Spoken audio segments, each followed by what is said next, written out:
Shri insight of ടാരോട്ടിലേക്ക് എല്ലാവർക്കും സ്വാഗതം. നമുക്കിന്നൊരു റിലേഷൻഷിപ്പ് റീഡിംഗ് ആണ് എടുക്കുന്നത്. അപ്പോൾ ഇത് ജനറൽ റീഡിംഗ് ആണ്, എല്ലാവർക്കും റെസനേറ്റ് ആവും ഇതെനിക്ക് പറയാൻ കഴിയില്ല. എന്നാൽ പലരുടെയും എനർജി, അതായത് നമ്മൾ കാർഡ്സ് എടുക്കുമ്പോൾ തന്നെ അറിയാം, നമ്മൾ സാധാരണ എടുക്കുന്ന കാർഡ്സ് തന്നെ ചില കാർഡ്സുകളെല്ലാം തന്നെ കയറി വരുന്നുണ്ട്. അപ്പോൾ നമ്മളുടെ ഈ ഇടുന്ന എനർജി ഉള്ള കുറേ ആളുകൾ, വ്യൂവേഴ്സ് നമുക്ക് ഉണ്ട്, അല്ലെങ്കിൽ അവരുടെ എനർജിയാണ് വരുന്നത്. അതുകൊണ്ടാണ് ഈ ഇടയ്ക്കിടയ്ക്ക് ഇങ്ങനെ കാർഡ്സ്, ഒരേ കാർഡ്സ് തന്നെ വന്നുകൊണ്ടിരിക്കുന്നത് എന്നാണ് ഞാൻ മനസ്സിലാക്കുന്നത്.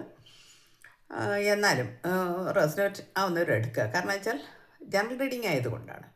നിങ്ങൾക്ക് പേഴ്സണൽ റീഡിംഗ് വേണമെങ്കിൽ ഞാൻ നമ്പർ ഇടുന്നുണ്ട്, കോൺടാക്റ്റ് ചെയ്യാം വാട്സപ്പിൽ. നിങ്ങൾക്ക് അവിടെ നിന്ന് ഡീറ്റെയിൽസ് കിട്ടുന്നതായിരിക്കും. പേയ്മെൻ്റ് ഉണ്ട്, അതുകൊണ്ടാണ് പറയുന്നത് കേട്ടോ. ഡീറ്റെയിൽസ് അവിടെ നിന്ന് തരുന്നതായിരിക്കും. ഓക്കെ, നമ്മളിനിയും ഇത് മെയിൽ ഓർ ഫീമെയിൽ എല്ലാവർക്കും കാണാം. ടൈംലെസ് ആൻഡ് കളക്റ്റീവാണ്. അതുകൊണ്ട് നിങ്ങളുടെ കൈകളിൽ എപ്പോൾ കിട്ടുന്നു അപ്പോൾ മുതൽ നിങ്ങൾക്കിത് വാലിഡ് ആകുന്നതാണ്. ഓക്കെ, പിന്നെ നമ്മളുടെ channel like, comment, share, hype, അതുപോലെ സബ്സ്ക്രൈബ് ചെയ്യാത്ത ആളുകൾ അവർ ചെയ്തേക്കണേ. അപ്പോൾ നമുക്ക് റീഡിങ്ങിലേക്ക് പോകാം. നിങ്ങളുടെ വ്യക്തിയുടെ കറൻറ്റ് സിറ്റുവേഷൻ, അല്ലെങ്കിൽ നിങ്ങളുടെ കറൻറ്റ് സിറ്റുവേഷൻ, ഇത് രണ്ടുമാണ് നോക്കാം. നിങ്ങളുടെ കറൻറ്റ് സിറ്റുവേഷനും നിങ്ങളുടെ വ്യക്തിയുടെ കറൻറ്റ് സിറ്റുവേഷനും എന്താണ് എന്നാണ് നോക്കുന്നത്.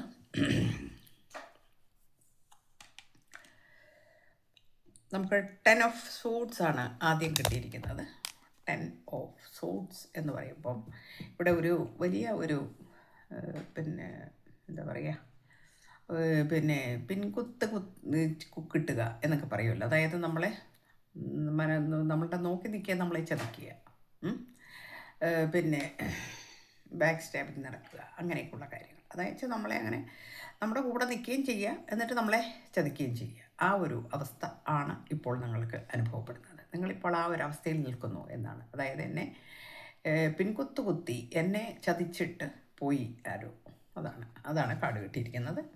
9 ഓഫ് വാൻസ്. നിങ്ങൾക്ക് അതുകൊണ്ട് തന്നെ ഉറക്കമില്ല എന്ന് കാണിക്കുന്നുണ്ട്. ഉറക്കവുമില്ല, നിങ്ങൾ വളരെ മാനസിക സമ്മർദ്ദത്തിൽ ആണ് എന്ന് കാണിക്കുന്നുണ്ട്. 8 ഓഫ് സോർട്സ് വന്നിട്ടുണ്ട്. അപ്പോൾ ഒരു പിന്നെ സംഗതികളൊക്കെ ബ്ലോക്ക്ഡ് ആണ് എന്ന് കാണിക്കുന്നുണ്ട്. ബ്ലോക്ക്ഡ് ആണ്. പിന്നെ അതുപോലെ തന്നെ ഇപ്പോൾ ഇത് ഒരു വിക്ടിമൈസ്ഡ് ലവ് ആയിട്ട് നിൽക്കുന്നു. രക്തസാക്ഷിത്വം വഹിക്കുന്ന മാതിരിയുള്ള ഒരു അനുഭവമാണ് നിങ്ങൾക്ക്. ഞാൻ എത്ര സ്നേഹിച്ചിട്ടും, ഞാൻ എന്തെല്ലാം കൊടുത്തിട്ടും എന്നോടിങ്ങനെ കാണിച്ചല്ലോ, അത് ഞാനൊരു രക്തസാക്ഷിയായി പോയല്ലോ ഈ ഒരു ബന്ധത്തിൽ എന്നുള്ള ഒരു ചിന്ത വന്നിരിക്കുന്നു എന്നാണ്. അതിനെന്താണ് കാരണം നോക്കാം, നമുക്ക് ക്ലാരിറ്റി നോക്കാം. അത് 5 ഓഫ് സോർട്സ് വന്നിട്ട് ഡിസ്പ്യൂട്ട്സ് ആൻഡ് സബോട്ടേജിങ് എന്ന് കാണിക്കുന്നുണ്ട്. അപ്പോൾ നിങ്ങളുടെ വ്യക്തി ഇപ്പോൾ ഈ അവസ്ഥയിലാണ് ഇരിക്കുന്നത്. അപ്പോൾ കറൻറ്റ് എനർജി നിങ്ങളുടേത് ഇതാണെങ്കിൽ, നിങ്ങളുടെ വ്യക്തിയുടെ കറൻറ്റ് എനർജി ഇതാണ്. 5 ഓഫ് സോർട്സ് എന്താണ്? ഒരാളുടെ കൺട്രോളിങ്ങിലാണ് എളുപ്പോൾ. ഒരാളുടെ കൺട്രോളിങ്ങിലാണ് എന്ന് പറയുമ്പോഴെന്താണ്, ഒരു കണ്ടില്ലേ, ഒരു കയ്യിൽ 2 വാളാണ്. ഒരു വാൾ സാധാരണ ആളുകൾ വയ്ക്കും, പക്ഷേ ഇത് 2 വാളാണ്. അപ്പോൾ കൺട്രോൾ ചെയ്ത് നിർത്താനുള്ള പവറുണ്ട്. അതുപോലെ അഗ്നിയാണ് കത്തിക്കൊണ്ടിരിക്കുന്നത് എന്ന് വെച്ചാൽ അത്രയും ഫയർ എനർജി ഉള്ള ഒരു ലേഡിയാണത്, അല്ലെങ്കിൽ ഒരു പുരുഷനാണ്. ഹി ഓർ ഷി, നിങ്ങളുടെ പിന്നെ വ്യക്തി ആരോ അതുപോലെ എടുക്കണം. അപ്പോൾ ഇത് കാണിക്കുന്നത് ഇതാണ്. അപ്പോൾ അത്രയും ഒരു ഫയറായിട്ടുള്ള, വളരെ പിന്നെ അഗ്രസീവ് ആയിട്ടുള്ള ഒരു വ്യക്തിയുടെ കൂടെ ആണ് ഈ വ്യക്തി, നിങ്ങളുടെ വ്യക്തി ഇപ്പോൾ എന്ന് കാണിക്കുന്നുണ്ട്. അപ്പോൾ പിന്നെ കൺട്രോൾ ചെയ്ത് നിർത്തുക എന്ന് പറഞ്ഞാൽ കയ്യും കാലും ഒക്കെ കെട്ടിയിട്ട് വെച്ചിരിക്കുന്നു എന്നാണ്. അവിടെ സോഡ്സ് എല്ലാം ഇങ്ങനെ നിരത്തി വെച്ചിരിക്കുകയാണ്. കാലെടുത്ത് വെച്ച് കഴിഞ്ഞാൽ അതിലാണ് ചവിട്ടുന്നത് എന്ന് വെച്ചാൽ, നമുക്ക് കാർഡിൽ ഇതാണ് കാണുന്നതെങ്കിലും അതിൻ്റെ അർത്ഥം എന്താണെന്ന് വെച്ചാൽ, അത്രയ്ക്കും കൺട്രോളിൽ ആണെന്ന് മാത്രമല്ല, അനുസരിപ്പിക്കുക എന്നുള്ളതാണ്. എന്താണോ ഈ പിന്നെ ഈ പേഴ്സൺ ഇപ്പം ചെയ്യുന്നത്, അത് പറയുന്നത്, അതനുസരിച്ചോളണം. അതിനെ യാതൊരു വിട്ടുവീഴ്ചയുമില്ല. ആ രീതിയിലുള്ള ഒരു അവതാളത്തിൽ എന്ന് പറയുമ്പോൾ അവതാളത്തിലുള്ള ആ ഒരു അവസ്ഥയിലാണ് ഇപ്പോൾ നിൽക്കുന്നത്. താളത്തിലല്ല, അവതാളത്തിലാണ് എന്നർത്ഥം. ഓക്കെ, മനസ്സിലായി കാണുമെന്ന് ഞാൻ വിചാരിക്കും. Defensive and assertive love. അപ്പോൾ പ്രതിരോധിക്കുന്നുണ്ട്, നിങ്ങളെ വ്യക്തി പ്രതിരോധിക്കുന്നുണ്ട്. നിങ്ങളെ വ്യക്തി പ്രതിരോധിക്കുന്നതോടൊപ്പം തന്നെ ചില ദൃഢനിശ്ചയവും എടുത്തിരിക്കുന്നു എന്നാണ്. പിന്നെ ചില സമയത്തൊക്കെ പിന്നെ വന്നിട്ട് സ്നേഹപൂർവ്വം പിന്നെ തഴുകി കെട്ടിപ്പിടിച്ച് ആ രീതിയിലൊക്കെ അഭിനയിക്കുന്നുമുണ്ട് ഈ തേർഡ് പേഴ്സൺ എന്ന് കാണിക്കുന്നുണ്ട്. തേർഡ് പേഴ്സൺ തന്നെയാണ് ഇവിടെ, യാതൊരു ഡൗട്ടും ഇല്ല. സോറി. അപ്പോൾ ഡിഫെൻസീവായിട്ടുള്ള പിന്നെ പ്രതിരോധിക്കുകയും ഈ കെട്ടിവെക്കുകയൊക്കെ ചെയ്യുന്നുണ്ടെങ്കിൽ പോലും ഇവിടെ കെട്ടിയൊക്കെ വെക്കുകയും അല്ലെങ്കിൽ ഈ രീതിയിലൊക്കെ വളരെ ബുദ്ധിമുട്ടിപ്പിക്കുകയും ഒക്കെ ചെയ്യുന്നു, പറയുന്ന അനുസരിക്കാനുള്ള ഒരു ത്വരയൊക്കെ ഈ ആളിനോട് കാണിക്കുന്നുണ്ട് ഈ വ്യക്തിയെങ്കിലും ഇവിടെ അത് ഡിഫെൻസീവ് ആയിട്ട്, അതായത് പ്രതിരോധിച്ചു കൊണ്ടും എന്നാൽ ചില ദൃഢനിശ്ചയങ്ങൾ എടുത്തുകൊണ്ടും നിൽക്കുന്നു എന്നാണ്. അതുകൊണ്ടാണ് നിങ്ങളോട് ഈ തരത്തിൽ കാണിക്കുന്നത്. അപ്പം നിങ്ങളുടെ ഒരു പിന്നെ ജീവിതം എന്ന് പറഞ്ഞാൽ അതെങ്ങനെയാണെന്ന് നമുക്ക് നോക്കാം, എങ്ങനെയായിരുന്നു എന്ന് നോക്കാം. അതിനു മുമ്പ് നിങ്ങൾക്ക് ഈ ഒരു അവസ്ഥ ഇപ്പോൾ നേരിട്ടുകൊണ്ടിരിക്കുന്നു, നിങ്ങൾ ഈ ഒരു പിന്നെ ബാക്ക് സ്റ്റാബിങ് നേരിട്ടുകൊണ്ടിരിക്കുന്നു എന്നാണ്. ഓക്കെ, അപ്പോൾ അടുത്ത കാർഡ് വന്നിരിക്കുന്നത് നിങ്ങളെ ഒരു എംപ്രസ് ആയിട്ടാണ് ഈ വ്യക്തി കണ്ടിരുന്നത്. എംപ്രസ് എന്ന് പറയുമ്പോൾ എന്താണ്, കോമ്പറ്റബിൾ ആൻഡ് സെൻഷ്വൽ ലവ് എന്ന് വെച്ചിട്ടുണ്ടെങ്കിൽ വളരെ നാസ്റ്ററിങ് ആയിട്ടുള്ള, വളരെ ദയുള്ള, വളരെ സന്തോഷവതിയായ, എപ്പോഴും ചിരിച്ചുകൊണ്ട് മാത്രം നടക്കുന്ന, സ്നേഹം തുളുമ്പുന്ന ആ ഒരു രീതിയിലായിരുന്നു നിങ്ങളുടെ പ്രണയം എന്ന് കാണിക്കുന്നു. നിങ്ങളിതാണ് കൊടുത്തിരുന്നത്. അപ്പോൾ നിങ്ങളെ കാണുന്നതും ഇങ്ങനെ തന്നെയാണ്, അതായത് ഒരു വളരെ ഒരു എംപ്രസ് എന്ന ഒരു എംപ്രസിൻ്റെ ആ ഒരു അവസ്ഥ. ഓക്കെ, അതാണ് പിന്നെ ഇവിടെ വന്നിരിക്കുന്നത്. പിന്നെ നമ്മൾ ഒരുപാട് പിന്നെ ക്യൂരിയസ് ആൻഡ് ഇൻസ്പയറിങ് ആയിട്ടുള്ള ലവ് ആയിരുന്നു. ഒരുപാട് കാര്യങ്ങൾ പഠിക്കുകയും, പേജാണ് വന്നിരിക്കുന്നത്, അപ്പോൾ ഒരുപാട് കാര്യങ്ങൾ പഠിക്കുകയും, അത് സിംഗിളിൻ്റെ കാര്യങ്ങളാണ്, സിംഗിൾസ് ഉണ്ട് ഇതിനകത്ത്, അല്ലെങ്കിൽ മാരീഡ് ആയാലും ശരി, നല്ല യുവത്വം തുളുമ്പുന്ന ആളുകളുടെ ഒരു എനർജിയാണ് വന്നിരിക്കുന്നത്. ക്യൂരിയസ് ആണ്, വളരെ ഇൻസ്പയറിങ് ആയിട്ടുള്ള ലവ് ആണ്. എപ്പോഴും നിങ്ങളുമായിട്ട് ചാറ്റ് ചെയ്യുകയും നിങ്ങളെ പിന്നെ കോളിലൂടെയും നിങ്ങളുമായിട്ട് ഏത് സമയവും എപ്പോഴും ബന്ധപ്പെട്ടുകൊണ്ടിരുന്ന ഒരു വ്യക്തി എന്ന് കാണിക്കുന്നുണ്ട്. പേജ് ഓഫ് വാൻസ് വന്നിട്ടുണ്ട്. വളരെ ചാമിങ് ആയിട്ടുള്ള ലവ് ആയിരുന്നു നിങ്ങളുടെ. ഇവിടെ പേജാണ് കൂടുതൽ വരുന്നത്, അപ്പോൾ മിക്കവാറും കൂടുതൽ സിംഗിൾസും ചെറുപ്പക്കാരായ ആളുകൾക്കുമാണ് വന്നിരിക്കുന്നത്. Page of wands, dairying and charming ആയിട്ടുള്ള ഒരു ലവ്.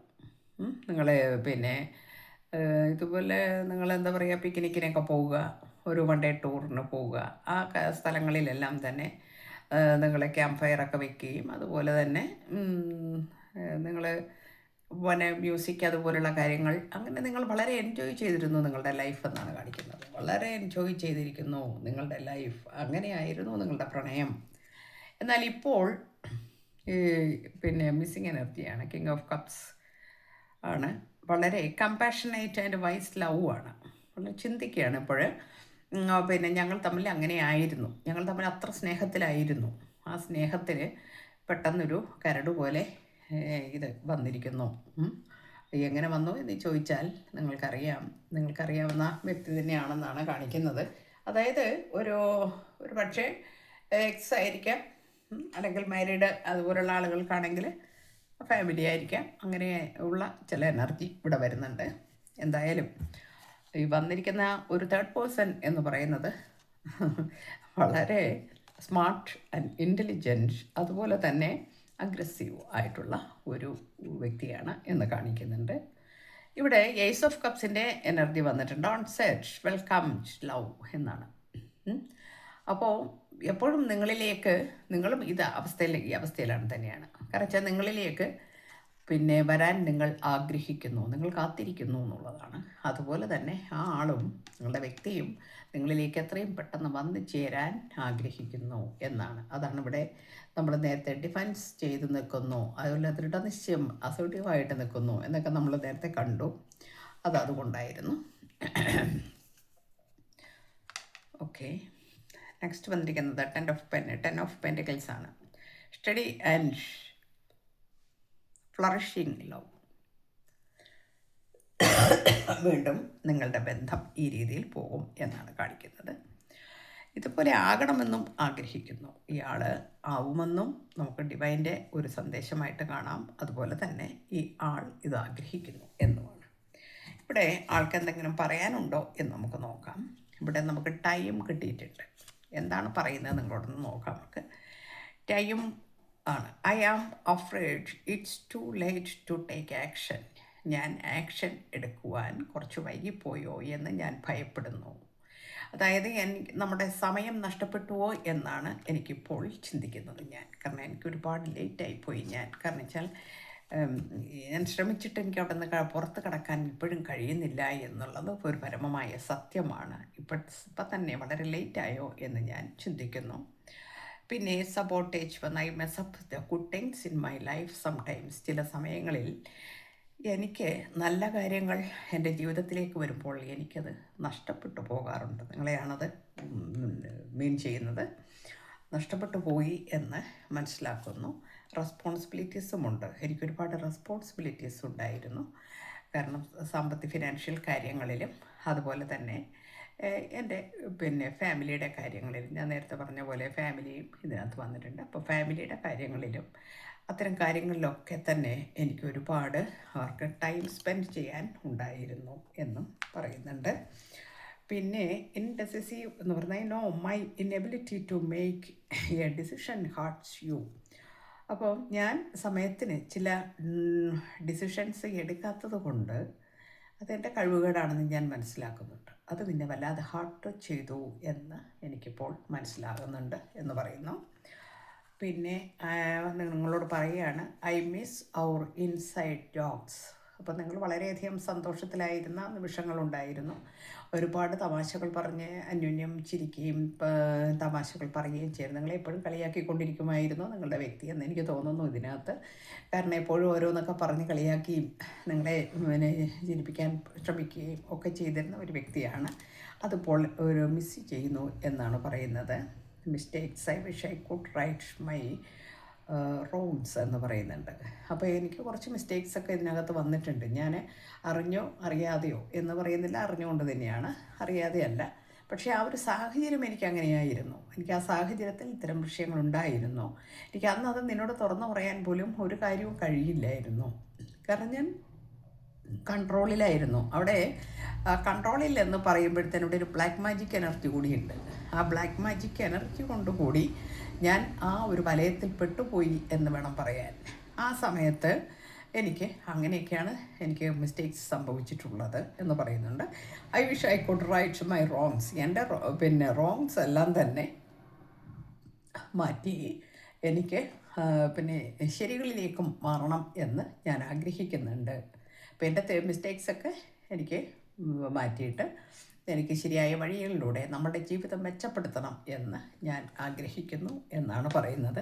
അതാണ് നമുക്കിവിടെ 10 ഓഫ് പെൻറ്റക്കിൾസ് എന്ന കാർഡ് കിട്ടിയിരിക്കുന്നത്. അപ്പം ഈ ഒരു അവസ്ഥയിലേക്ക് നിങ്ങൾ വീണ്ടും വരണം എന്ന് ആഗ്രഹിക്കുന്നു. അതുപോലെ നിങ്ങളും ആഗ്രഹിക്കുന്നു. പിന്നെ ഇനി അതും അല്ലെങ്കിൽ ഇത് നിങ്ങളെന്ന് പറയുന്നത് ഈ ആളിൻ്റെ വിഷ് ഫുൾഫിൽമെൻ്റ് ആണ് എന്നാണ് നമുക്കിത് മനസ്സിലാക്കുന്നത്. നിങ്ങളില്ലാതെ ഈ ആൾക്ക് നിലനിൽപ്പില്ല എന്ന് തന്നെയാണ്. ഓക്കെ, അപ്പം നമുക്ക് ഇത്രയുമാണ് ഇന്ന് നമുക്ക് കിട്ടിയിരിക്കുന്ന എനർജീസ്. അപ്പോൾ അതുകൊണ്ട് നിങ്ങൾക്ക് ആർക്കൊക്കെ റെസനേറ്റ് ആവും എന്നെനിക്കറിയില്ല. റെസനേറ്റ് ആവുന്നവരെടുക്കുക, അല്ലാത്തവർ വിട്ടേക്കുക. ഞാൻ വീണ്ടും പറയുന്നു, നെഗറ്റീവ്സിനെ ഒന്നും തന്നെ നമ്മളുടെ ലൈഫിലേക്ക് അട്രാക്റ്റ് ചെയ്യാതിരിക്കാൻ ശ്രമിക്കണം. നമ്മൾക്ക് ഇന്ന് കിട്ടിയ കാര്യങ്ങൾ ഇതൊക്കെ ആയതുകൊണ്ടാണ് ഞാൻ ഇത്രയും പറയുന്നത്. ഓക്കെ, എല്ലാവർക്കും നല്ലത് വരട്ടെ. Thank you universe.